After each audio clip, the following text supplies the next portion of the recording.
കഫീലിന്റെ പുലി അവൻ ഞാനില്ലാതെ കഴിക്കൂല. പിന്നെ അറബിയുടെ പെണ്ണും പിള്ള അവള് ഞാനില്ലാതെ പുറത്തോട്ടും പോവില്ല. ഇവനല്ലേ അവരുടെ ഡ്രൈവർ, പിന്നെ അവളെങ്ങനെ പോകും? ഡേയ് അതുകൊണ്ടല്ല, ആ വീട്ടിൽ ഞാനിപ്പോ ഒരു അംഗത്തെ പോലെ ഉടനെ റേഷൻ കാർഡിലൊക്കെ പേര് വരും. അവിടെ റേഷൻ കട ഉണ്ടോ? പിന്നെ അവിടുത്തെ അറബി ഇവിടെ വന്ന് വാങ്ങിക്കുവോ? എടാ ഇവിടെ അരിയും പച്ചരിയും കിട്ടുന്ന അവിടെ കുബൂസും മയണൈസും. ഗൾഫ് ഒരു സംഭവം തന്നെയല്ലേ. രക്ഷപ്പെടണമെങ്കിൽ ഗൾഫിൽ പോകണമെന്നൊന്നുമില്ല. എന്തൊക്കെ പറഞ്ഞാലും പ്രവാസി തന്നെ. അതെ.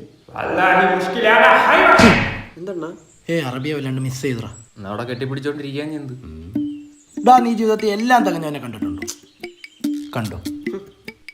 അവിടുത്തെ ക്ലോറിൻ വെള്ളത്തിൽ കുളിച്ചിട്ടാന്ന് തോന്നില്ല, മുടിയൊക്കെ അങ്ങ് പോയല്ലേ. അല്ലടാ അത് ഞാൻ വലത്തോട്ട് ജീപ്പ് വെച്ചോണ്ട. അല്ലടാ നീ നോക്കിയ മുടി പോയില്ലേ അവന്റെ? ആണെണ്ണ ഇല്ലടാ പോയിട്ടില്ലടാ. അപ്പൊ നേരത്തെ പെണ്ണ് കെട്ടിക്കല്ലേ, തല ഉള്ള പപ്പം കൂടെ അവിടെ പോകും. ഒരു അർജന്റ് കാളെ. ശരി എന്നാ പിന്നെ കാണാം. അണ്ണാന്റെ വിസയുടെ കാര്യം വന്നിട്ട് എനിക്ക് അവിടെ സൂചിക്കാണല്ലേ. നിന്നെ സൂചിപ്പിക്കുന്നുണ്ട് ഞാൻ.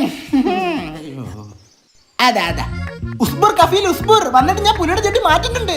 ചട്ടമാറുണ്ടാ